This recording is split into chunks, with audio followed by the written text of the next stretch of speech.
Hello, everyone.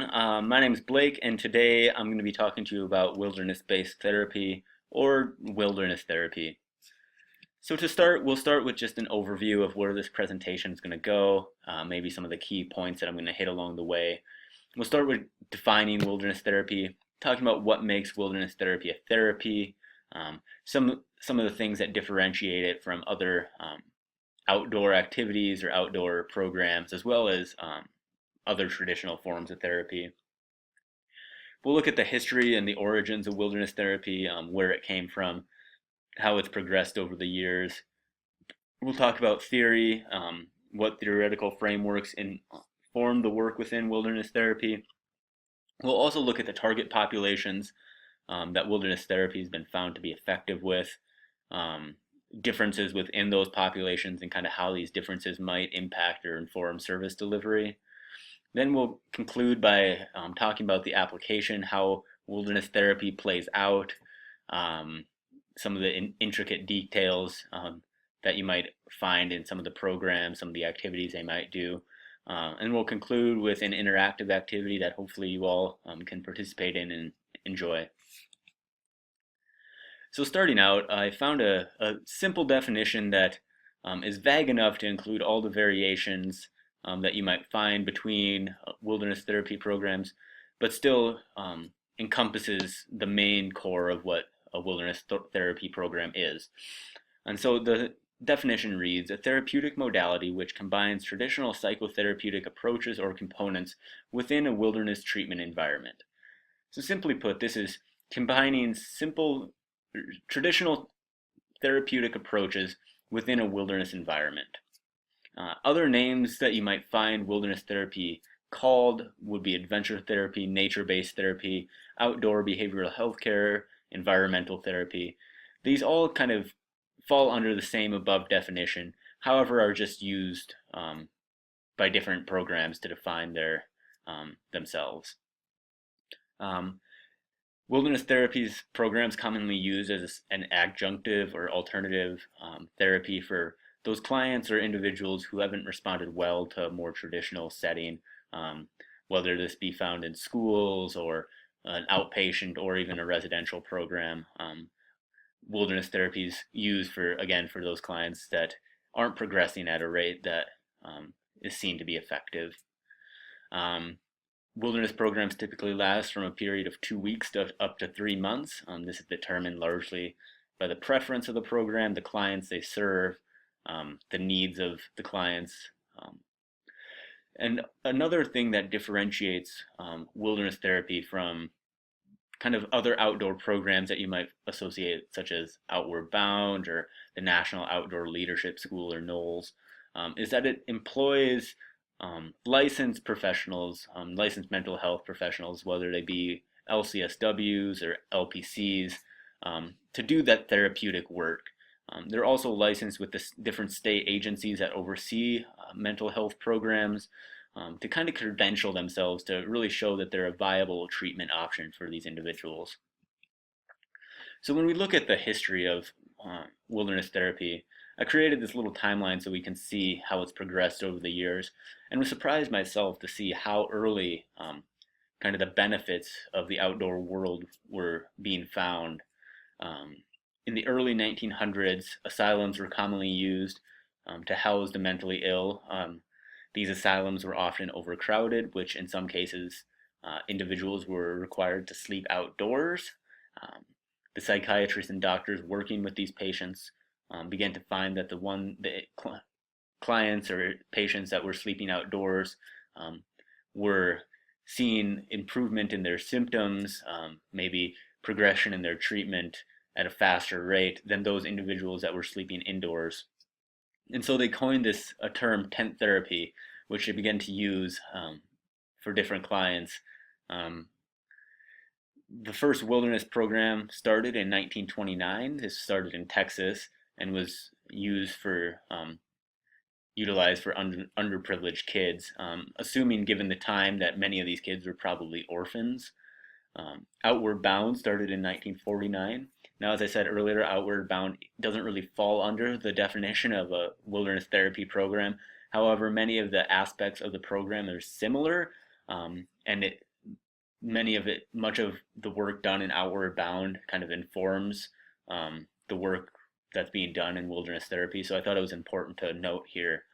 Um, Wilderness therapy reemerged as a viable option in 1962. This is a time when many other kind of alternative forms of therapy began to gain popularity, as kind of the field pulled away from kind of the more traditional medical model that was more common during that time. And over the decades since the 1960s, there's been this increase in popularity in wilderness therapy and its use. In 2000, there was 116 licensed wilderness therapy programs operating in the United States. Um, this was the most current number I could find. However, my census tell me that in the last 15 years, this number is likely to have grown. So I'll preface my discussion on kind of the theoretical foundations with that although there are some theories that are inherent in wilderness therapy, much of the therapeutic work or the theory that informs the therapy is going to come from the therapist and what their preference is or what their training has focused on. Therefore, I'm going to speak to the ones that it kind of manifest with generally in a program. However, keep in mind that there is some variation of how theory informs the actual individual therapy that goes on. So client-centered, this is common in social work and also common in wilderness therapy.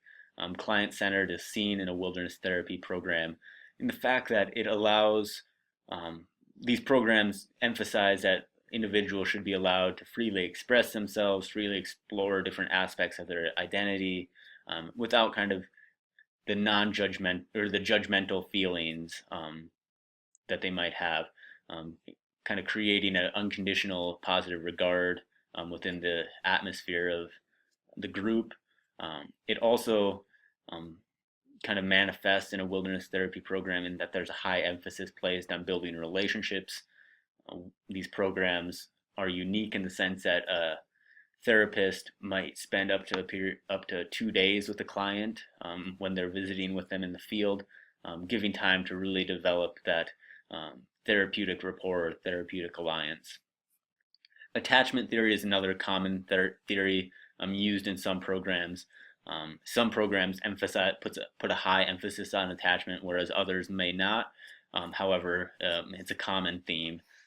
Those programs that really work with attachment will take on those clients or those individuals who've developed kind of really poor attachment styles to maybe it's their parents or their caregivers, and then focus when they're in the program on how to develop more healthy forms of attachment. These programs also will engage the family or the caregivers simultaneously as the individuals in a wilderness program and be doing work in a more traditional sense, also around building healthy attachments.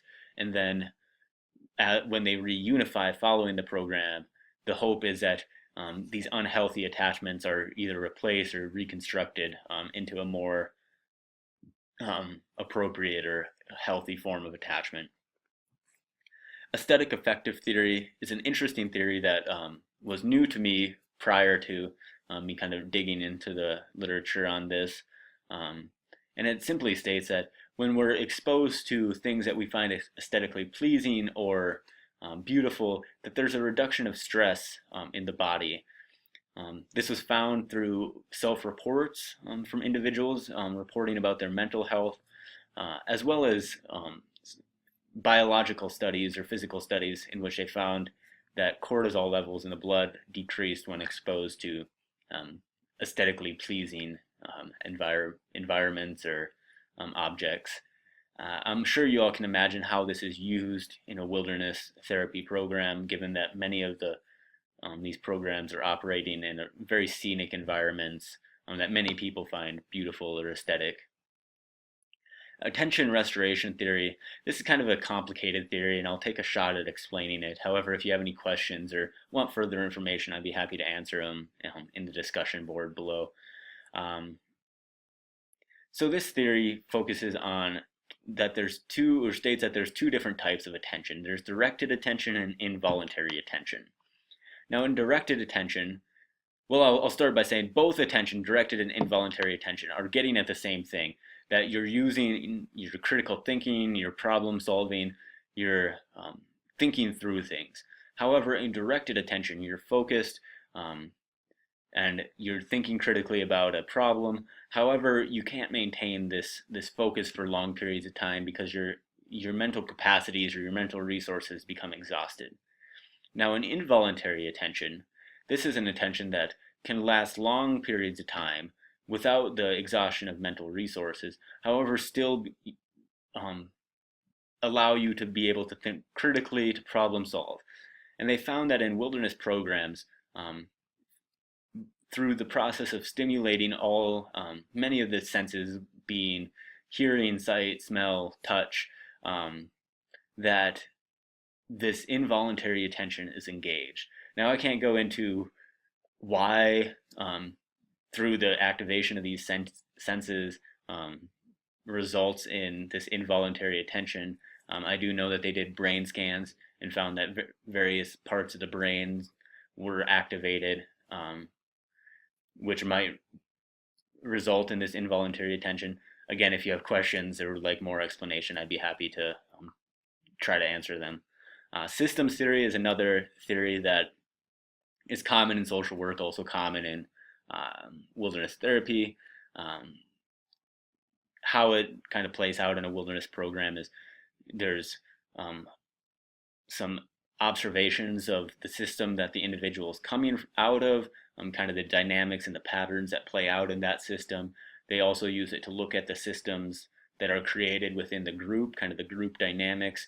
And then similarly to attachment theory, those programs that put a high emphasis on systems theory will be doing work with the family simultaneously as the individuals in the wilderness therapy program, helping to create kind of a balance so when the individual returns to that system, is a homeostatic kind of balance between everything, however, have shown some sort of systemic improvement. Then lastly, I'll talk about cognitive behavioral therapy and how this plays out through the use of natural consequences. As we know, cognitive behavioral theory focuses on our ways of thinking as well as our behaviors, focusing on kind of rewards and punishments. In a wilderness therapy program, these rewards and consequences or punishments come in the form of natural consequences many times, which can result in some sort of behavioral change or attitudinal change. How this might play out would be if an individual is really pulling their weight, participating in the program, engaging with the group. They may receive praise from the group, maybe given some extra privileges that go along with their extra effort. Also, if an individual is, angry all the time or frustrated, not invested in the learning process, they may pack away their items wet. They may hastily take stuff down, which may result in stuff getting broken, which inevitably would lead to more discomfort that they would feel in the future, kind of acting as a punishment to that kind of hasty behavior, impatient behavior that they might show. So when we look at the benefits of a wilderness program, I've listed many of them here. I didn't list all the ones that I found in literature. However, I'll explain these ones one by one and kind of talk about how they are manifested or come about within a program. So increasing self-efficacy and self-esteem.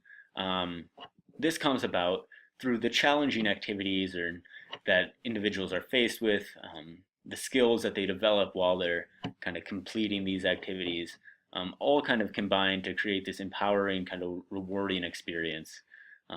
Some of the skills that might result in this would be called hard skills. They're the skills that aren't commonly used in a more traditional, civilized sense. Starting a fire by hand, carving your own eating utensils, things that can be really challenging and take a lot of persistence and patience and hard work to do. However, once you complete them, they found that there's this increase in the perception of oneself, kind of seeing oneself in a higher, better light. There's increases in locus of control, increase in motivation. This kind of comes from the need to adapt to the wilderness environment, the need to sometimes change one's beliefs or one's attitudes or one's behaviors to really succeed or to even simply get by in some of these wilderness programs. This kind of comes from the discomfort that you find in a wilderness setting. Really requires individuals to adapt and somewhat force them to change in some aspects. There's improved interpersonal relationships. Again, being that it's a group setting, um, there there's often this reliance on your other group members to get by and to create a more comfortable experience. And through this kind of work, we found that there's improvement in the way relationships are formed and maintained. Self-reflection and exploration, as I said earlier, is a main component of many programs, and this is a benefit as individuals are allowed to reflect on their experiences, to explore different aspects of themselves that they may not have ever really thought or had the opportunity to do. Activities that might kind of result in this would be solos. These are times where an individual leaves the group. It could be a period of a couple of hours, it could be 24 hours, and during which time they sit by themselves, kind of with themselves and their thoughts. They might journal and reflect on past experiences. They might write about their hope for the future. There might actually be a writing a prompt to kind of get them started in this process. And then following that solo trip, they'll come back to the group and share some of what they've thought about and expressed. All of the above that I've talked about result in this, can result in a reduction of depressive symptomology as well as conduct disordered behaviors. Teamwork and problem solving is another benefit that comes out in these programs, along with the challenging activities that individuals do in terms of starting fires. There also may be more activities that they have to engage in as a group. They might come out as having to transport heavy equipment over a great distance, in which they have to work as a team and problem solve how they might do this, best strategies for doing so as well. And then lastly, I found physical fitness to be an important benefit and aspect to discuss here. We all know, I think, that the mind-body connection, and that physical health can manifest in mental health, and mental health can manifest in physical health. Therefore, through increasing the physical aspect, can have mental health benefits as well.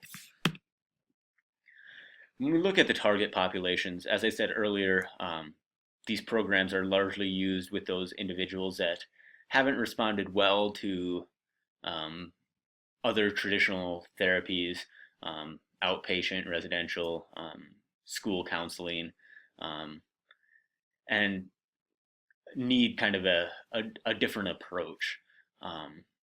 Research identifies that many of the wilderness therapy programs are used with adolescent populations. I did find some support for adults, specifically combat veterans.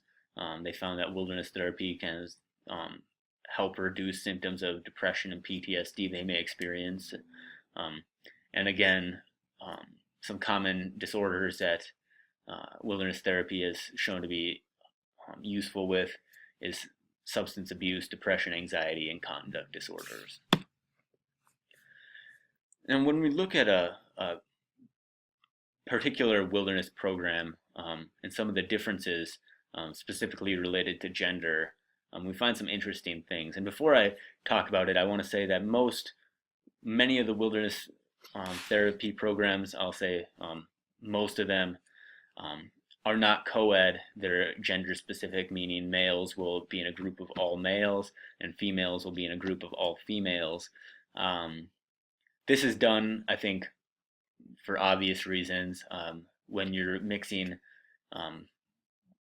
co-ed groups, particularly adolescents and even adults, there's a risk of sexual activity that could occur, which may um, have some detrimental effects on the therapeutic aspects of the program.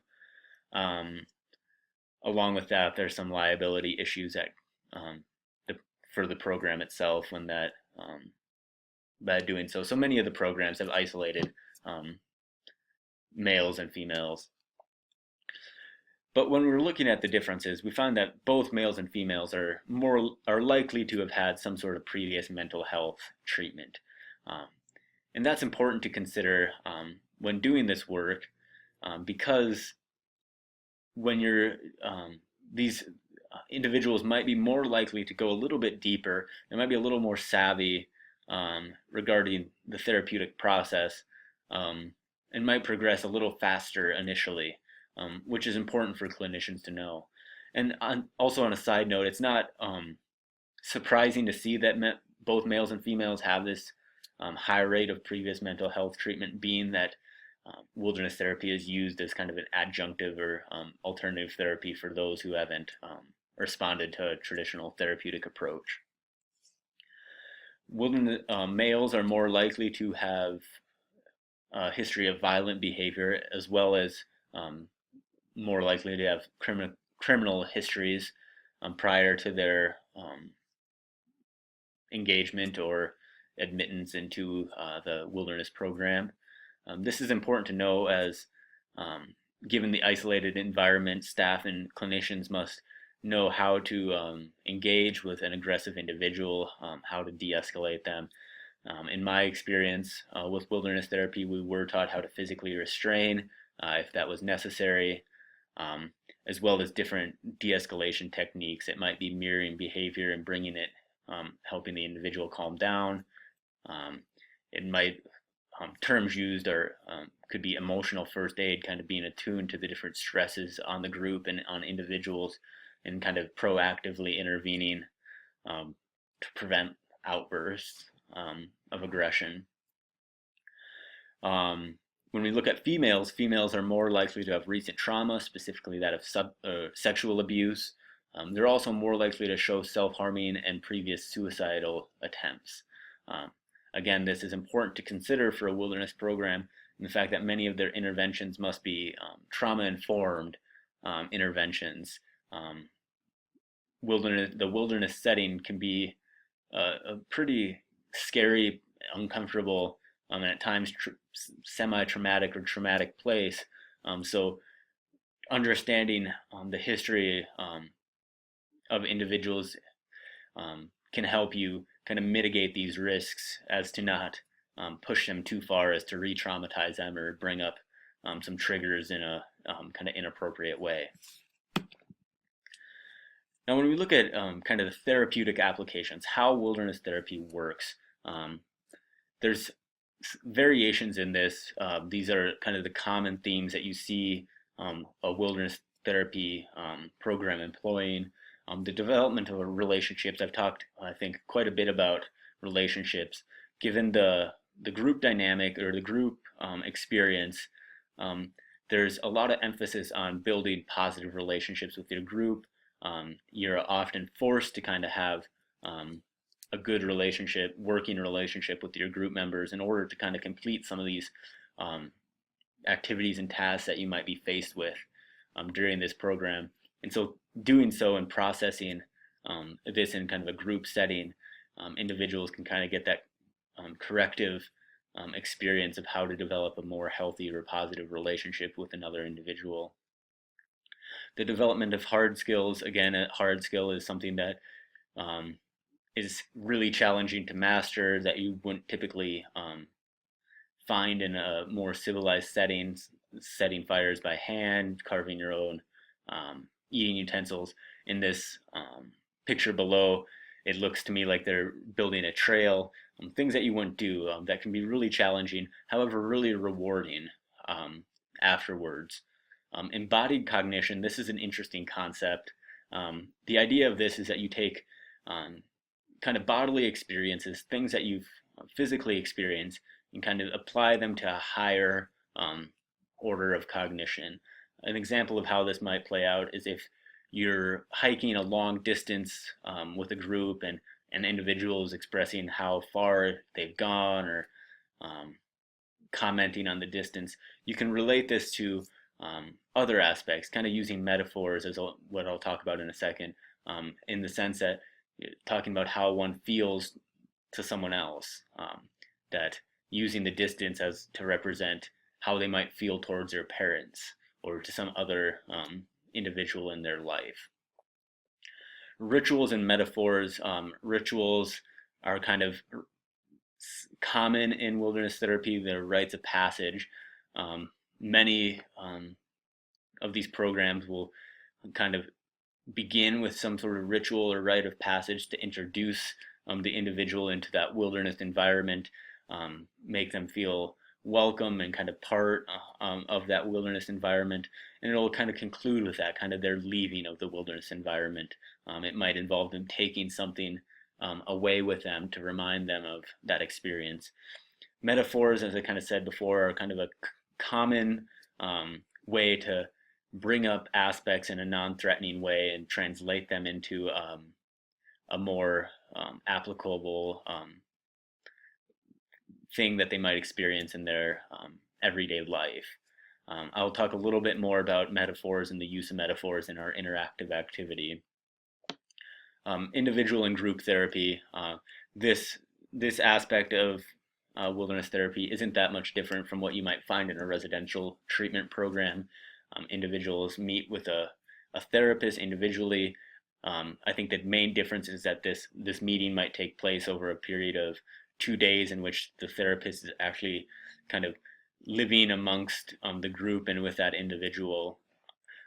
Group therapy happens almost daily, focuses on similar things that you might find in a more traditional setting: coping skills, healthy relationships, kind of language. It might even be a processing group.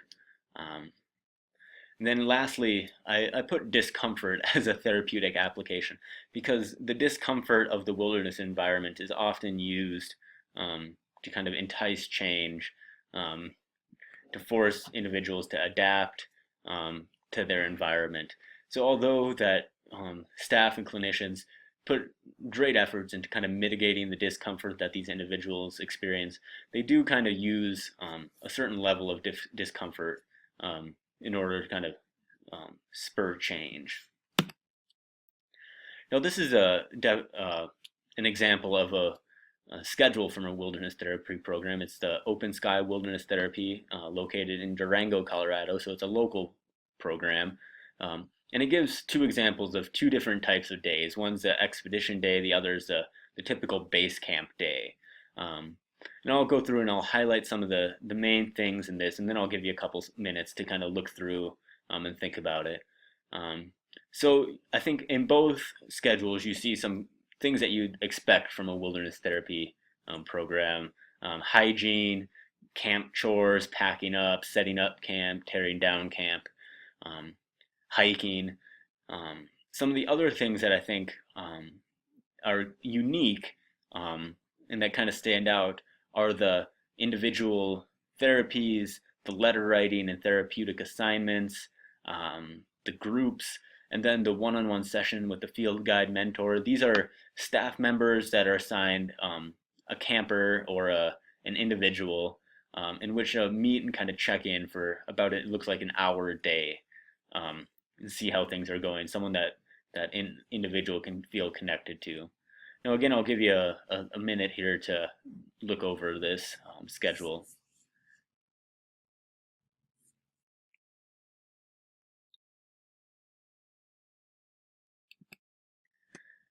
Okay, so now we've gotten to our interactive activity. It's kind of difficult to do an interactive activity that might be common in wilderness therapy online. I think it'd be difficult in the classroom as well, but maybe a little easier. So I'm going to take a shot at this, and hopefully you can kind of play along, use your imagination, if you would. So we'll start with the use of metaphors. Again, I said metaphors were kind of a common way in wilderness therapy to translate experiences that they have in the backcountry or in the field to their everyday life um, at home. Um, and this is an example of how a metaphor might be used to kind of spur some higher order thinking or higher cognition about certain aspects that they see. And so I'll read it. If you want to read along, feel free to, and then we'll kind of reflect following that. So this metaphor reads, your mind is like a piece of land planted with many different kinds of seeds. Seeds of joy, peace, understanding, and love. Seeds of craving, anger, fear, hate, and forgetfulness. These wholesome and unwholesome seeds are always there, sleeping in the soil of your mind. The quality of your life depends on which seeds you water. If you plant a tomato in your garden, tomatoes will grow. Just so, if you water a seed of peace in your mind, peace will grow. When the seeds of happiness in your mind are watered, you will become happy.